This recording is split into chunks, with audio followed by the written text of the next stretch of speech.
Hi, I'm Lara Friedman. I'm the president of the Foundation for Middle East Peace.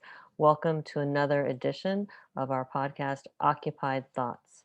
It is my honor today to be hosting Dr. Daniel Kasbari. Carol is a social scientist with the interdisciplinary doctoral degree in conflict analysis and resolution, with 20 plus years of experience in designing and leading programs in the field of conflict mitigation, peace building, advocacy, and nonviolent resistance in very complex international environments, focusing on the Middle East and North Africa region and Europe. She is a non-resident scholar with MEI's program on Palestine and Palestinian Israeli affairs, and you can see her whole bio at the Middle East Institute's website. I've asked Carol to sit down with me today to talk about the situation on the ground in Israel, Palestine, and in particular inside the Green Line, which is where Carol is from and she has spent years studying and researching and writing about. I want to note that we're having this conversation while in the background there is unprecedented violence inside the Green Line, inside the areas where you have mixed Jewish Israeli populations with Palestinian citizens of Israel. It is breathtaking violence, which I think has really shattered a lot of the confidence in what the future even looks like in Israel. So that's the backdrop. And Carol, I am enormously grateful of you taking the time to talk to me in these circumstances, which are very difficult, and I know you're very busy. So I want to get right to it. I've promised you I will ask you 4 questions. So the first thing I want to ask you is just a general question. So the current situation in Israel Palestine is clearly volatile and escalating. Can you talk about why this is happening now? Thank you, Lara, for having me here today, for your invite. This is not an easy time for me, for my family, or for any Palestinian anywhere. Many of us feel that we are going through another Nakba, another pogrom. We're targeted. We have no one to defend us. So it's just, with this, I'm coming to this interview just to set the feeling, the background for this. For your question, why this is happening now? Actually, it is happening all the time. It's not only happening now. Now you can actually see it. It's happening there for Palestinians everywhere. Now Israelis see it, now feel it, they're reacting to it. That's the difference. There have been many much analysis, many analysts who spoke about the frustrations from Netanyahu, the corruption, the safety issues within the Palestinian society inside Israel, and the disappointment from the political leadership like Mansour Abbas or the other Abbas from the PA. But these are not the reasons, as analysts have been saying. These are the symptoms of a long existing condition called colonization. They might have contributed to the already existent feelings of rage and frustrations Palestinians have been living with everywhere, but it has been building up since decades, reaching this climax. It's like asking, what is the reason for the first Intifada? When you read the textbooks or history books about that, you will discover many, many reasons, much of them triggered by very, very small events, not even important. But to be able to answer this, really need to dig deeper, very deep into the root causes of this rage and frustration. Let's start with what's on the surface and what we know as the possible reasons for the causes of this. One, we know that it started again as just in the second Intifada with Al-Aqsa Mosque being under attack, or the perception of being threatened by Israelis and its forces. Second, social media is a huge factor, something that did not exist in the first or in the second Intifada, which created a feeling of unity among Palestinians, but also feeling of threat. It awakened those feelings of threat of being dispossessed again. We watched all of us, how over 300 Palestinians were injured in Al-Aqsa Al-Haram Al-Sharif. Social media was flooded with clips showing how the police is tossing stun grenades into the carpets of the mosques. The flames and the smoke were visible from far away. intentional, non-intentional, and so on, but it embodied the collective nightmare concerning the harm to the holiness of that mosque. While thousands on the other side of young Jewish marked Jerusalem Day parade in the nearby Western Wall Plaza. These only made feelings run higher. So personally, from living Jerusalem for 20 years before I moved to Washington, D.C., I witnessed firsthand how the annual flag parade by Israeli nationalist or religious Zionist groups in the Old City, which meant to cement Israeli claims to the contested area, can flare up the area. But still, every year, I'm astonished how the Israeli police gives the go-ahead to this parade. While also this year happens that in the nearby area in Sheikh Jarrah neighborhood, settlers are trying to evict dozens of families from their homes, and hundreds of Palestinians, including international Israelis, were gathered there every night to support the families. So there is here a significant provocation taking place by the Israeli right. There were also provocations by official representatives of the municipality. For example, the deputy mayor of the city, who expressed his hope that one of the wounded protesters, Jarrah, he was hoping that he would have been shot in the head instead. That went viral. And that's representative of the city, the city who has both Israeli and Palestinians. The deputy prime minister also of Israel talked about a long-term sustained effort to keep Palestinians out of the city and bring in more Jews into the city, something that obviously has been critical in the way that Palestinians feel about this issue. Also, Netanyahu, just like Sharon before him, they both have an interest in the escalation in Al-Aqsa Mosque. Both of them started there. For example, the Israeli press is saying that the police acted like they were provoking rather than trying to end the confrontation, particularly in the behavior, in the assault on the mosque.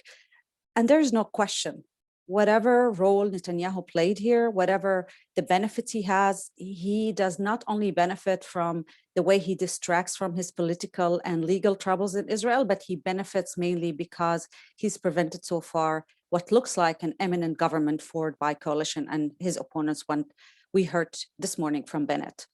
So another important cause that we can talk about today is that of Israel colonization, which got worse during Trump's era or time. We are witnessing now the consequences of Trump's legacy, that of Netanyahu's as well. This idea of divide and rule, of creating tension and animosity, of changing the status quo of Jerusalem, the outcomes are clear today. His unconditional support to Israel's project in East Jerusalem and the West Bank, the de facto confiscations, adding to that the normalization with the Arab countries, all of these has awakened the Palestinian and made them realize they are alone, just like they felt during the first Intifada when the world was busy with Iran and Iraq conflict. But this time, these countries have been perceived by Palestinians as traitors who stab Palestinians in the back to make deals with Israel that would harm their just cause. So these are just few of what we can see as reasons or causes for the eruption of the current upheaval. Thanks for that. I think that's really important framing, because a lot of times you read about this in the press now, you hear people talking about it. I feel like they're focusing on the immediate triggers and not the underlying sort of pathologies.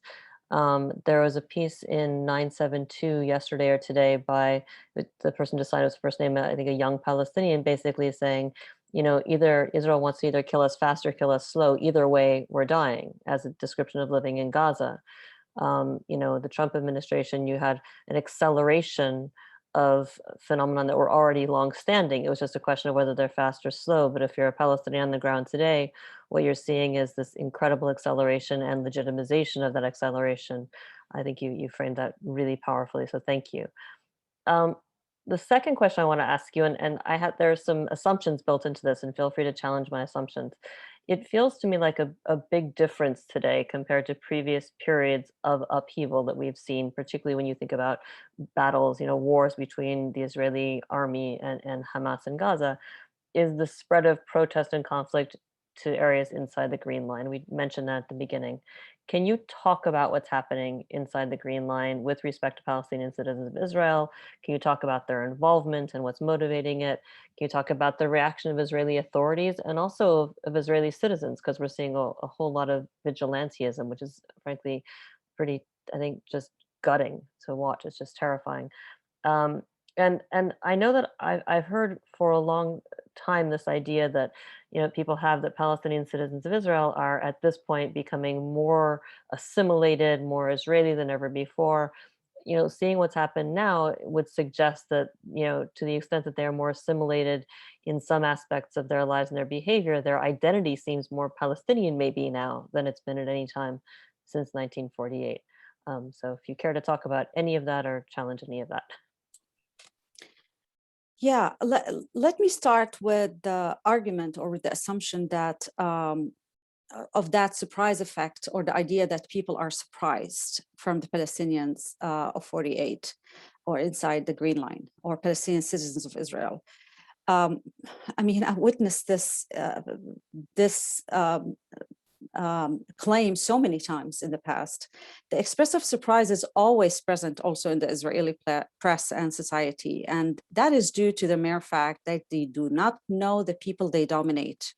Usually those under domination or occupation know their dominator or the occupier much better than, than the opposite.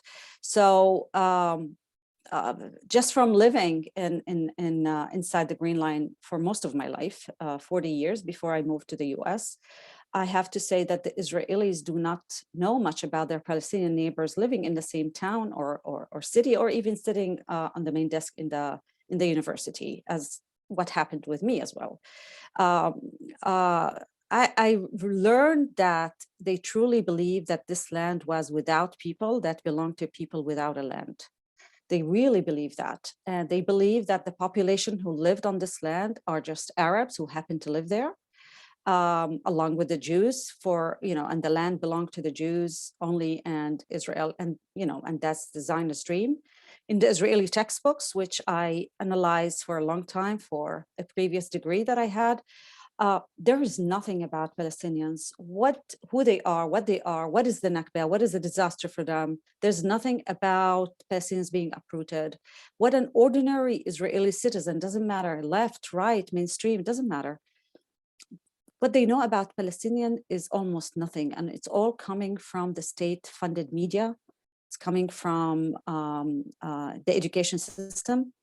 And recently, as you saw, the media has been super insightful. It has been for decades. I'm also a person who worked with media professionals on covering conflicts. And one of the things I was teaching about how to cover conflicts sensitively. Since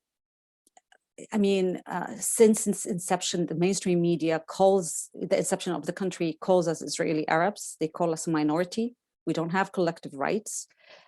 We are not serving in the army. We are only calling for rights and equal rights, and we are undermining the Jewish state. They see us as a demographic threat because of the birth rate. So it's not by accident that they feel surprised. That suddenly woke up one day and realized that it's not like suddenly we woke up and realized we want to revolt. We want to protest. The Palestinians know very well their dominator, their occupier. They know how they work. They know who he is and who is not. What are the boundaries, how they allow them to live, where to buy, even who to marry. Like in my case, who I should marry, who I should not marry. In my case, where my husband didn't get residency for over 15 years, living a temporary life. On and off. So they know that very, very well. The Palestinians know exactly how their occupier works. So every time there is a protest, even the smallest one in the street, Israelis see these protesters as a threat, as what happened to them suddenly, as if everything was cool. There was coexistence in Haifa. What just happened? In Haifa, when it started, for example, the protests were nonviolent. People were holding signs of flags, they were chanting. A friend of mine sent me some videos. It was nothing. But then suddenly the police were getting ready to take them down all, arrest, beating, without any justification. There was no one stoned. There was not any attacks on police or anyone. As if the perception for Israelis or for the police, as if the Arabs were going to kill them or shake the status quo, and they wouldn't allow that to happen. So since the establishment of the countries, Israelis are fearful. They are fearful because they're ignorant, and they are ignorant because the country, the state made them this way. So this is strange syndrome, what I call in the Israeli side all the time, the syndrome, I call it the syndrome of the permanent surprise. I hear that repeatedly in the past. Also, the descriptions nowadays of the Palestinians 48 as if the barrier of fear has been broken. This is really a wrong way to see it, because in all previous uprisings, popular Palestinian movements in the past, the barrier was broken. I can just name few. The barrier of fear was broken on the Land Day, 1976. The barrier of fear was broken in the first Intifada in 89. It was broken in the second Intifada, 2000. It was broken in the demonstration or the power plan of removing Bedouins in the Negev in 2013. I was there in all of those. The Palestinians are, the thing is, the Palestinians are in constant movement to break the fear. They are going through an ongoing accumulative process of breaking that barrier of fear, like any oppressed people in the world. And it is an endless state of breaking the fear due to the presence of force and oppression, which they need to resist. So the accumulation and the buildup is very important process because it's a continuation of the previous action and it's a linkage to the next phase. It is part of ongoing process of reaction or reacting to a continued oppression. However, that Israeli surprise syndrome is an existential condition that allows Israel to justify their colonial behavior. They would, for example, not look inside and see maybe their policies of apartheid, the policies of demolishing homes, or the over 62 discriminatory laws, like the Jewish nation law a few years ago, or even the Nakba law, not being able to commemorate the Nakba, or any of those, or the arrest, or any confiscations. Maybe they're the responsible, maybe that's the root cause. For the Israelis, they're not responsible. These are not the reasons. Rather, they claim or they argue that the barrier of fear is broken in the sense the solution is let's frighten them more. So that they return to their homes, to their fun life, to their businesses and so on, and forget about this. Or the intimidation has already started, threatening to boycott Palestinian towns and businesses, which also happened a few years ago, if you remember, or lead to a political harassment or open police files. Like now in Nazareth, there are hundreds of police files, although Nazareth, there's nothing there. Suddenly they're grabbing people from the streets and trying to investigate them for, I don't know, raising signs. There are beatings, there are arrests. So you saw lynches also in many places. But the most important thing in this regard, that the Israeli side and its media deal with these uprisings. When we talk about surprise, there is no surprise here. There is a context here that needs to be taken seriously. And there is a momentum that was created by Israel, which Palestinians have seized, and they're building on. They're building on more powerfully than before. So in terms of this generation and in general, and without looking at statistics, the protesters are mostly young, in their 20s and 30s. And the generational thing could be of an importance here, because don't forget, this is the third generation after the Nakba. Their grandparents lived the Nakba, their parents lived the military rule, and this generation grew up looking at it all through social media, even without much education. They were aware of racial injustice protests in the US.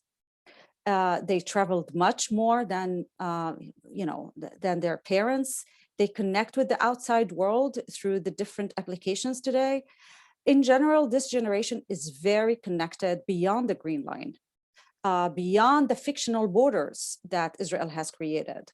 This generation was born and raised under a Palestinian Authority that acts as an agent for Israel and is suppressing by force any manifestation of effective protest against Israel or the practices of the authority itself.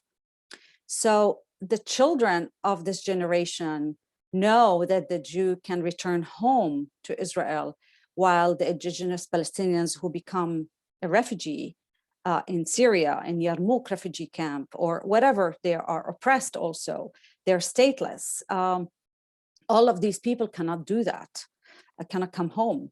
The people of this generation know that Israelis can live anywhere in the West Bank, in settlements, in Jerusalem, in the Galilee, in the Negev, while they and their people are prohibited from living in more than 700 Israeli towns, which were built on confiscated Palestinian land. So what I call this, the internet generation and the social media have an average knowledge about the Nakba and the occupation and so on, the demolishing of home and Jerusalem issues.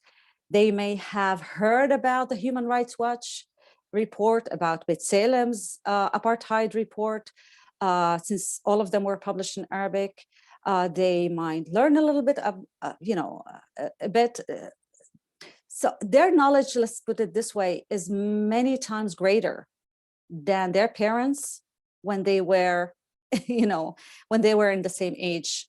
So, so this generation has grown up exposed to the corruption of the political parties, both the Palestinian Authority and the deliberate neglect of Jerusalem and its people. And inside 48, this generation knows that the interest of the large part of their leadership are related so much to parliamentary representation in the Knesset and the revenues that finance the full-time parties who do not do any real work in the field to organize or to defend people.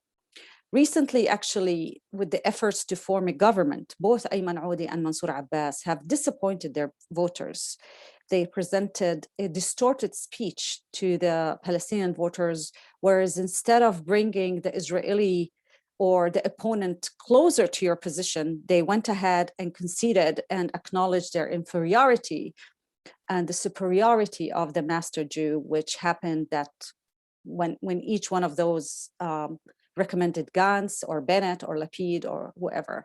So the protest inside the Green Line broke just like in the first Intifada, a popular nonviolent resistance, which started, as I said, nonviolently and then prepared by young men and women, all even before Hamas announced its warning or started its rockets, firing the rockets. However, Israel exploited this stupid move by Hamas to transfer the confrontation to airstrikes and images of the rockets failing on homes and burning and so on. This diversion was intentional. It took away the attention of what's happening really inside the historic events of popular resistance, which we haven't seen before inside 48, and East Jerusalem and every town, all together. All of these were put aside. So this time Israel got unintended help from Hamas again. So the Palestinians face challenges imposed by Israel. They feel like they are being treated as a demographic threat. They are denied equal rights before the law. The Palestinians in the West Bank, just to give a wrap up for the Palestinians everywhere, how they feel threatened. So the inside 48, they're perceived as democratic threat. Those in the West Bank are ruled by Israeli military rule with no voice in that government at all. And the Palestinians in Jerusalem are cut off and in separate situation altogether. And the Palestinians in Gaza are besieged and routinely bombarded by Israeli military in a massive open air prison. So the feelings of humiliation are great, and they are so common now to every Palestinian, no matter where they are. They feel they are forced to fight for their very own existence. So the story of the attempt to evict Palestinians from Sheikh Jarrah to connects to the narrative and the Nakba of Palestinians everywhere. It was just a perfect storm. Thanks, and I want to come back to the Nakba in my last question. Um, so just hold on to that thought. Before we do, though, I want to, and maybe this isn't fair, but I want to ask you to take out your crystal ball for a minute and talk about how you see this playing out for Palestinian citizens of Israel, in terms of, what is it they want to achieve or hope to achieve, the risks that they're running by going out and protesting the way they are.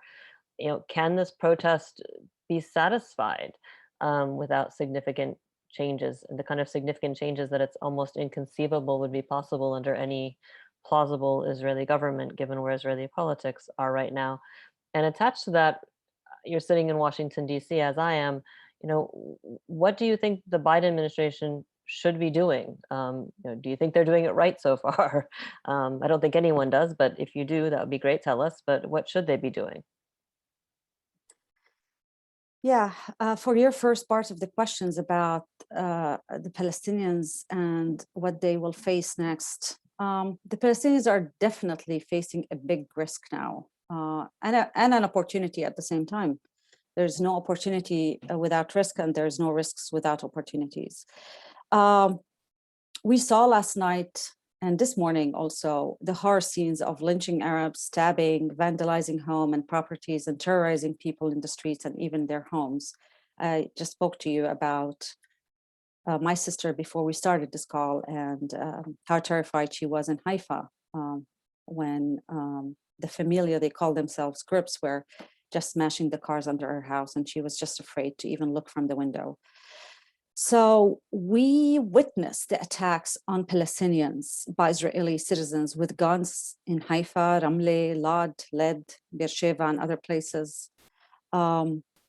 They, just to say it shortly, almost every family I'm hearing from, they were addicted and obsessed with social media, and now including my family, they don't want to see any video, they don't want to feel anything. They actually want to close the lights and doors and stay home. They feel that if they just leave, or they may never come back.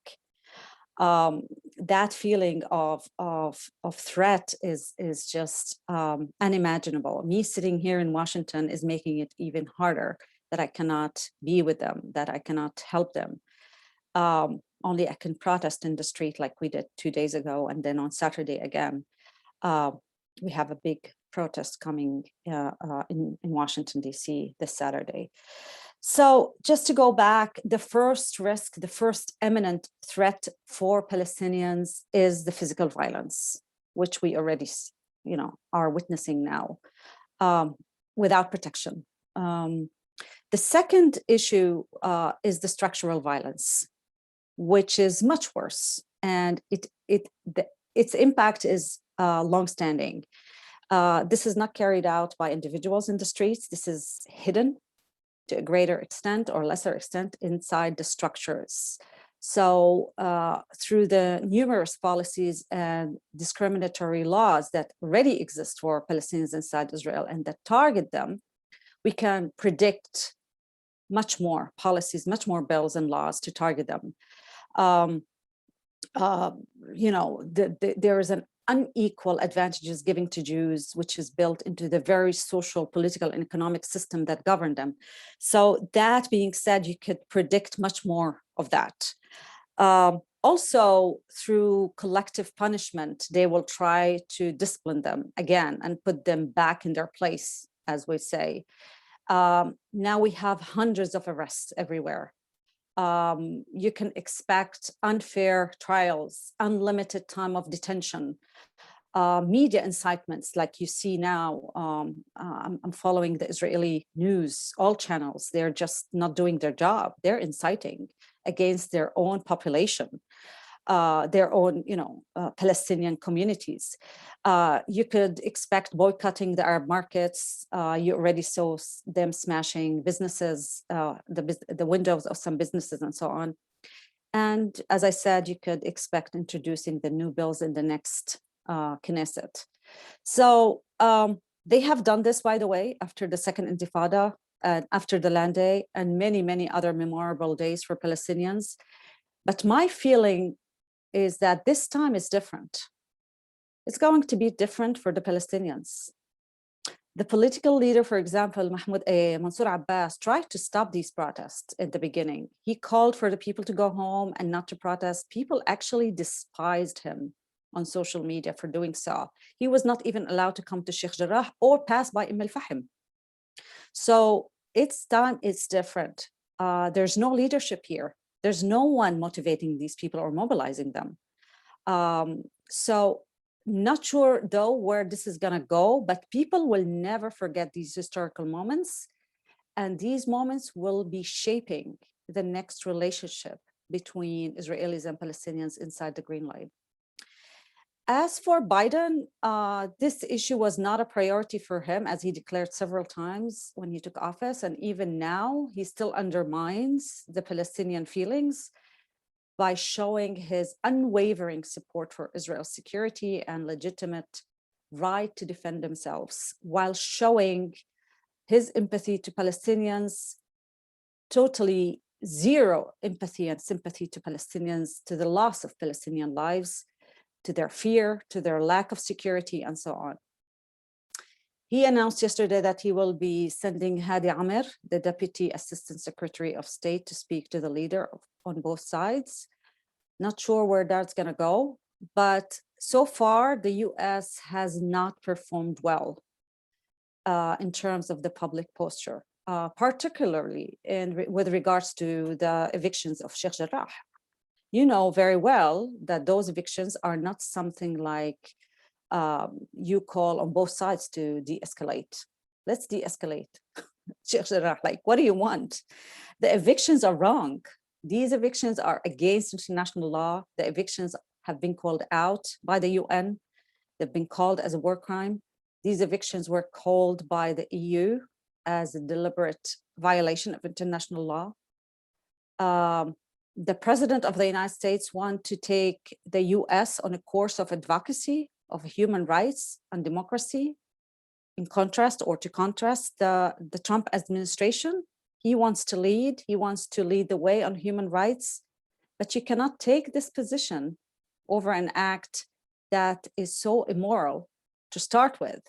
But beyond the morality issue, that it is so blatantly against international law. Can Biden really weigh in strategically in a way that makes a difference in a relationship with Israel and call to calm in an effective way if he doesn't even go out and make a comment or declaration about anything so clear cut for the international community?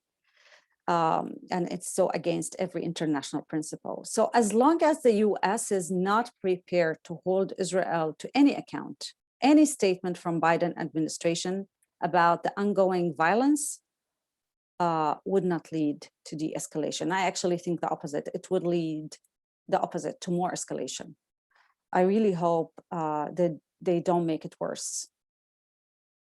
I appreciate that. I will say, it's sitting here in Washington, I know numerous people who are not me. I don't engage at this level at this point, but numerous people who understand Israel Palestine very well engaged energetically to try to get the Biden administration to weigh in advance of this escalation, when it was clear where things were going as we came towards the end of Ramadan and headed into Jerusalem Day and headed into a court ruling on Sheikh Jarrah, and they didn't.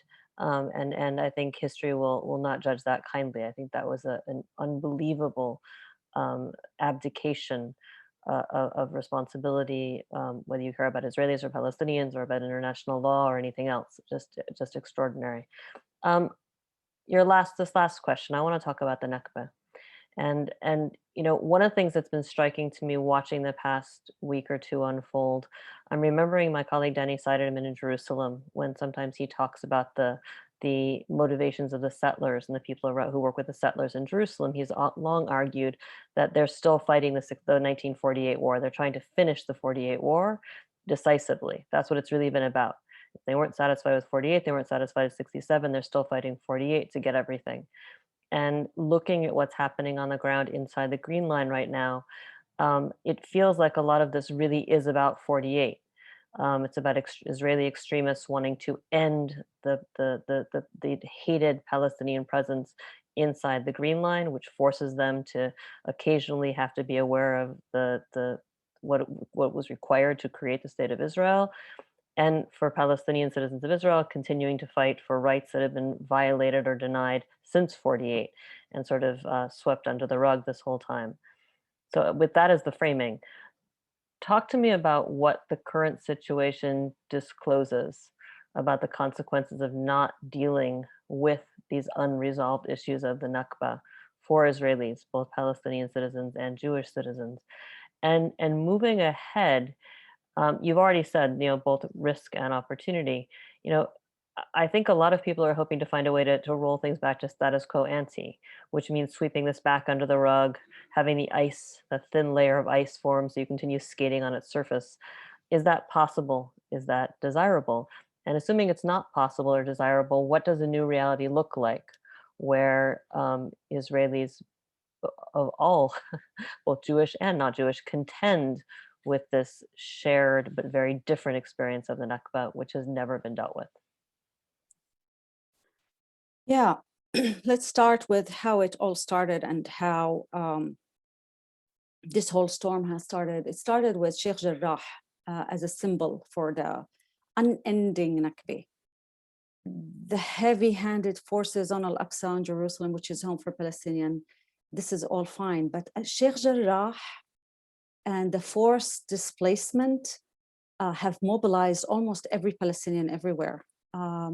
Because in Sheikh Jarrah, you really have the entire story narrated. You have the Palestinian refugees from 48, actually, who were removed, they were displaced, they lived there, they're displaced again, so the trauma is all over again. There is no one Palestinian family I know who doesn't know about the loss of home and the denial of identity. So this is a real lived experience. Even the Palestinian citizens of Israel who were internally displaced, many of them are internally displaced. In 48, they lost their homes and property. Even for them, it's an ongoing process or experience facing colonization on every level, cultural, legal, you can name it. So the consequences of the Nakba, including the displacement of most Palestinians from their ancestral lands and going being stateless, remain unresolved until this day. And it's going to get worse as it gets repeated in different forms and different places. Until we come to grips, Lara, with the political and cultural legacy of the Nakba, calm, stability, and normality will elude Israel and the whole Middle East.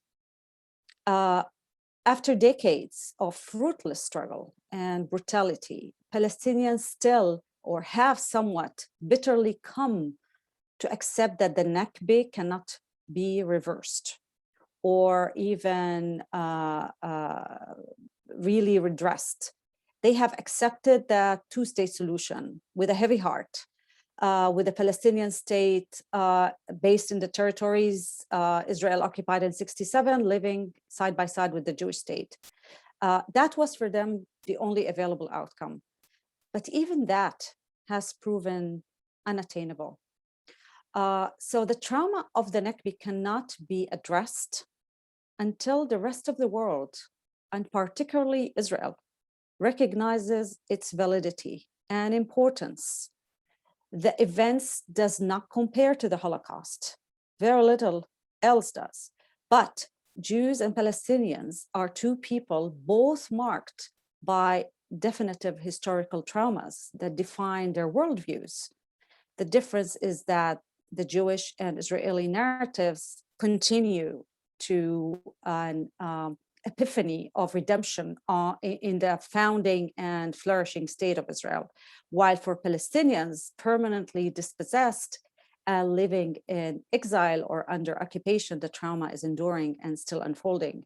So, And as I also for said, that, just to add the unfolding, I mean, when you say everything comes together in Sheikh Jarrah, it also comes together that these people who live there, who are already refugees living there, it's not just that they're being displaced in an act of redemption of Jewish right of return to their homes, which is denied wholesale to Palestinians. I mean, it's a really in-your-face demonstration of the ongoing. When you talk about an ongoing Nakba, that I can't think of anything that's a better example of all the pieces of that.